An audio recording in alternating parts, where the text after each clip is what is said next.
Okay, let's settle the big debate when we are talking about hand-cut dovetails.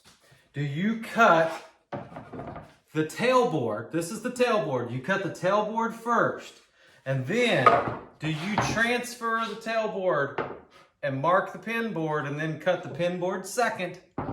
Or do you cut the pin board? This is the pin board. You cut these pins first, lay those out, and then transfer those to this tailboard, mark it, and cut your tailboard first.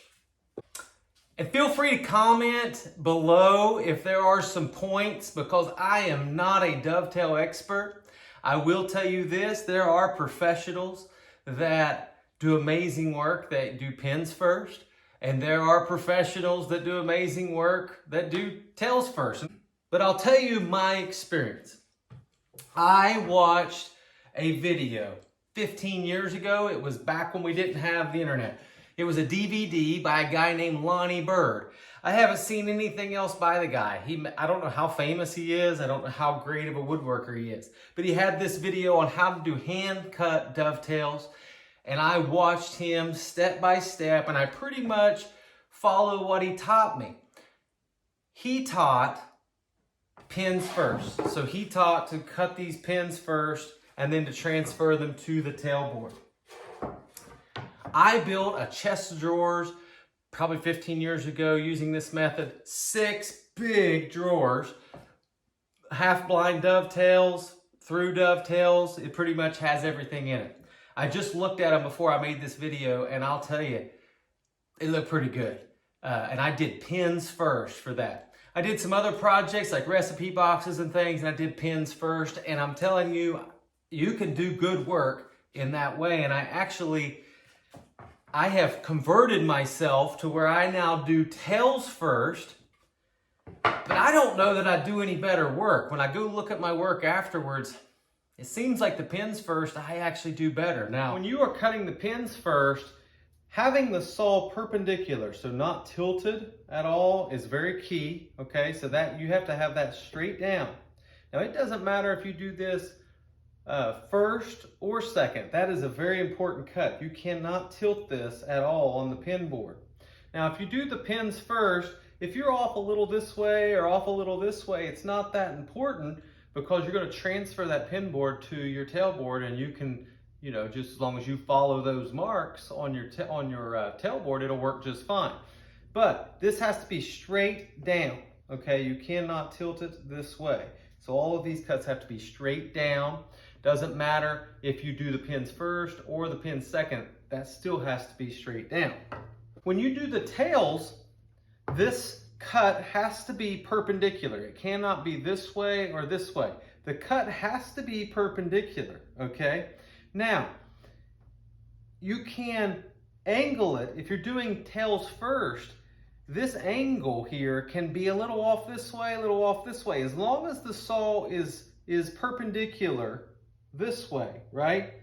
That angle there is not super critical. So you can be off a little bit if you do tails first. Now, if you do the pins first and you transfer that here, the argument is that not only do you have to have this perpendicular straight this way, but you also have to have it angled exactly the same, because it has to follow what your pin was.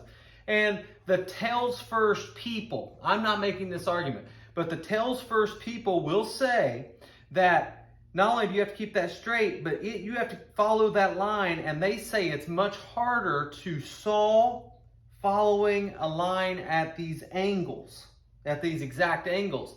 And they argue that if you do the tails first, whenever you're cutting the pins, you are cutting straight down at an angle this way, and they just say that that's easier to follow.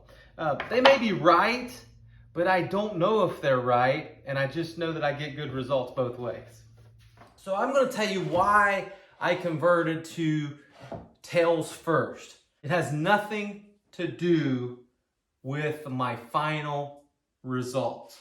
Okay, so you'll see me in the videos, I use a Moxon vise to cut these boards. What I really like about doing tails first is I can take both of my boards, okay, for both boards that are going to have tails. I can clamp those together in my moccasin vise. I can lay out my tails all right there, and then I can put my saw blade in and I can cut both tails with one saw cut.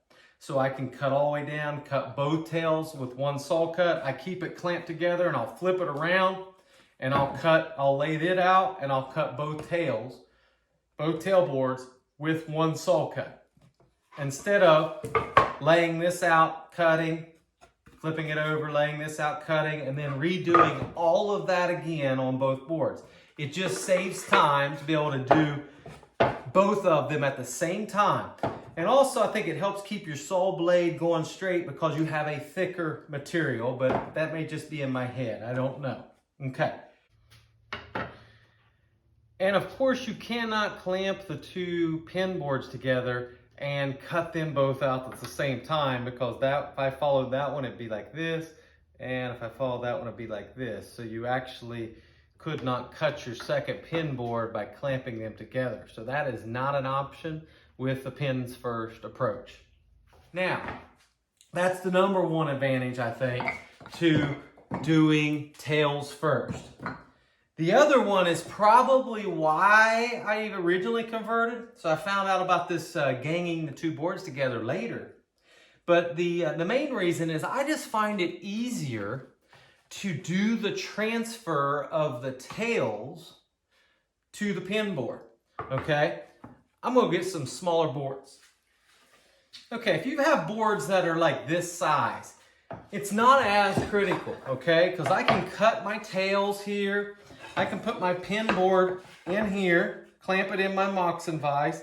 I can lay this over here, and I can transfer my tails, no problem, okay? I can also, if I cut my pins first, I can lay my tail board down like this. I can put my pin board on here, and I can put a clamp and clamp this down pretty easy because it's not super long, and I can mark my pins onto my tail board, okay? So that's if the stock is fairly short. They're both easy enough, even though I would say marking the tails to the pins is easier. Now, if you have a project that is like this one, I have this giant board, and so my pin board is going to be a lot longer than my tail board. And I like to just lay that out based on where I want the person to see the tails. You know, because I think that's the prettier part of dovetails. Okay, so I have this board. I'm hitting the ground. This is as low as I can take this board, okay?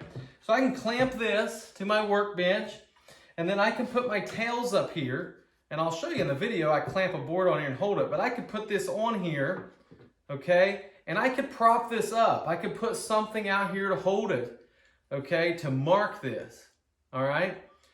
And I mark my tails. Now, if it was the other way, I actually have some lights here that are in the way. But if I didn't have those lights in the way, you can kind of still visualize. I've got my tail board. Imagine that this is not completed. So I've done my pins first. If I do my pins first, now I have to transfer those. So I would have to take this big long board. I would have to put this here. I'll put it here so it goes in. I'd have to put this board right here, and I'd have to get everything lined up. And then I'd have to get a clamp all the way up there, all the way to my table, kind of clamp that down. Hold it some way. If you don't hold it, you're not going to get accurate marks. And then get in there and mark it. So with really long pin boards, this could be very difficult. This could be very difficult. Whereas if I have a really long tail board and my pin board wasn't that long, right? So my pin board, I could clamp right here, and you could easily lay a tail board on there, okay? And you could easily, just with a mallet, with any kind. Sometimes people will just use a spare hand plane to set that on, okay? And then they'll mark it. So they'll just move this board down to the height of their hand plane. Hopefully you can see that in the camera. And then they can mark that. So to me, the easiest way to transfer is from the tailboard to the pin board. But I've done both, and I've probably done more pins first than I have tails first. And I just tell you to try either one. Whatever works for you is what I would recommend. And I would recommend to try both and see which one works for you. Because it could be that pins first just for some reason gives you better results. Or maybe tails first gives you better results. And that's really what you want, is better results. I told you I gang these together and it makes it faster. But most people that are doing hand-cut dovetails, they're not doing it in production, and so we're not really trying to get a ton of those done fast.